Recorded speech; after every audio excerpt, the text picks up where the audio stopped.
Hi everyone. Thank you for joining me once again for the recording of this week's blog. This week's topic is a little bit on the deep side, maybe a little heavy, but I do think that it's an important topic to discuss, especially from a spiritual perspective. So the title of the blog is called Emotional Trauma. Most of us experience some level of emotional trauma while on our journey here on the earth plane. That trauma can be caused by personal experiences from childhood or adulthood, like neglect, abuse, or violence. It can also be caused by constantly watching the news that reports daily on the atrocities that happen in our world. So what exactly is emotional or psychological trauma? According to the website ptsd.va.gov, it defines it this way. Emotional and psychological trauma are the result of extraordinarily stressful events that shatter our sense of security, making us feel helpless in a dangerous world. Psychological trauma can leave you struggling with upsetting emotions, memories, and anxiety that just will not go away. I'm not a mental health professional, so of course I am not speaking to you in that capacity. If you are experiencing serious emotional or psychological trauma, it's best to seek out therapy from a licensed practitioner. I am a spiritual teacher, however, who has learned much about overcoming emotional trauma because, unfortunately, I experience a lot of it. From my own journey through trauma, I learned we need to address both aspects of our nature to find a clear pathway to healing and health. As we have discussed, the human experience involves both our identity as an eternal soul, as well as our combined identity that includes not only our soul, but also the body, brain chemistry, and personality of our human counterpart. So without going into a lot of detail, because I've gone into my past experiences far too many times, just let me say that I went through many years of an abusive, dysfunctional, and sometimes violent relationship and subsequent marriage. I think it's important to note that I made the choices that led to the trauma. And I want to repeat that. I made the choices that led to the trauma. So blaming anyone else for my painful past is fruitless and would not have been helpful on my healing journey. Now, some traumas happen that have seemingly no direct link to the choices of an individual, like rape, incest, or childhood atrocities. Yet even in those situations, we need to eventually take responsibility for how we choose to perceive our past traumas if we want to heal from them. We need to ask ourselves how willing we are to do the hard work of processing our pain, learning the lessons from our experiences, and becoming whole again. My initial way of coping was purely spiritual. I morphed myself from a helpless victim to a spiritual warrior. I made huge progress simply by reconnecting with my soul and remembering my inner power.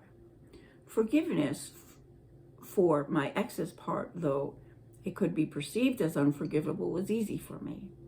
I don't know why exactly, but I just always felt that there was a bigger picture I could not see. I believe that everything happens for a reason, and there are no coincidences. Perhaps experiencing such insurmountable pain, fear, and anguish was the only way for me to wake up from my unconsciousness and step fully into my spiritual nature and take back control of my emotions and my life. I knew for sure that regret, blame, or shame were obstacles to my healing, so I refused to wallow in that negativity. I also found that not just regarding my abusive past, but in all situations, it always feels much better to choose love and forgiveness over fear or fault. I thought I had fully moved on from that difficult time. I grew more soulful and peaceful as time went on. However, the traumas did not end. They continued to stream into my days unexpectedly, upending my life and hurling me back into the turbulent river of fear that once again threatened my stability and emotional peace. There were normal challenges of being a single mom of 3 children and the enormous responsibility that came with that role.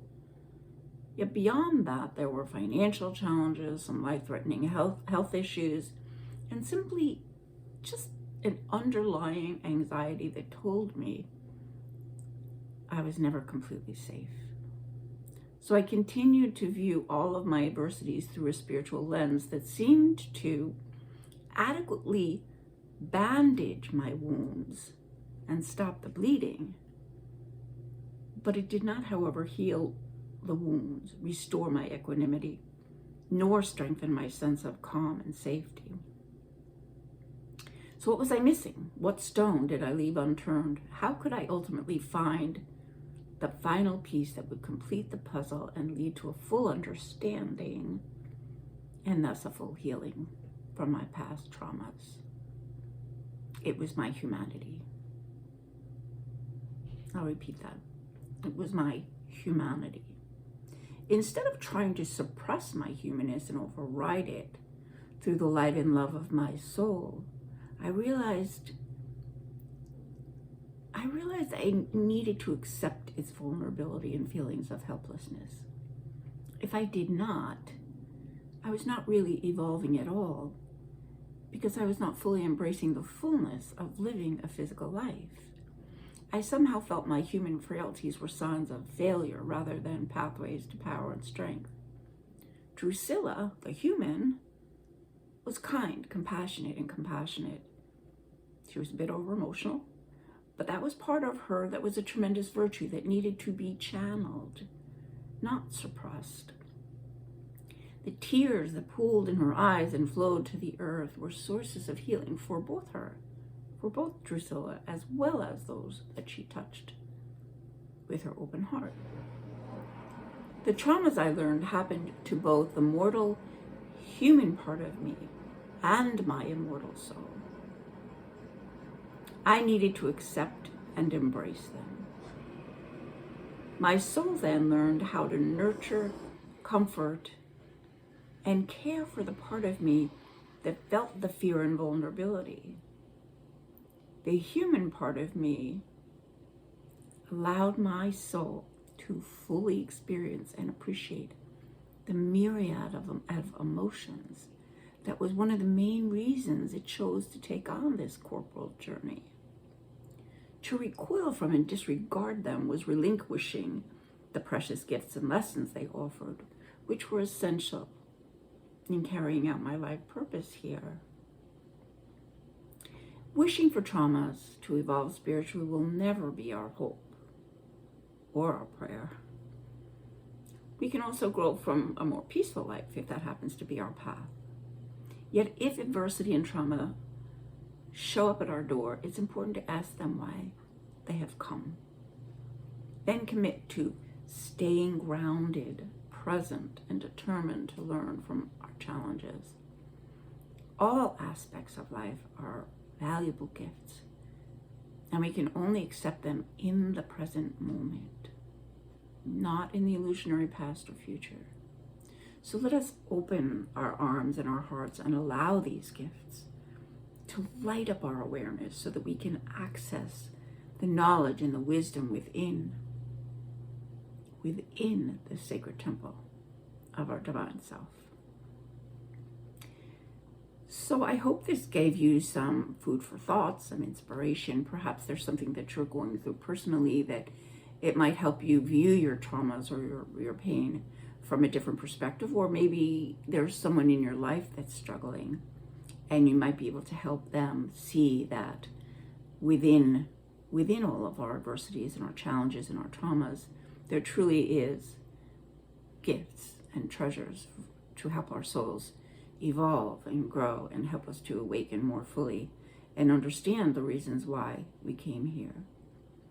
When we do stay present and we view our traumas through a spiritual lens, it allows us to emerge from them not bitter or angry or remorseful or filled with regret.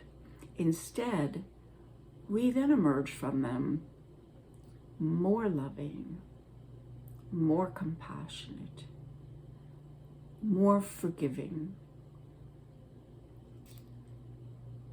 and more kind. Most importantly, we start to become more kind to ourselves, more gentle with ourselves. And then in turn, once we give that kindness and the love to ourselves, it's so much easier to give what we already have. So it's easier for us to be kind to others and to be kind to the world. So I hope everybody enjoyed this, and I wish you a wonderful day. So stay safe and stay happy and have some fun. Take care, everyone. Namaste.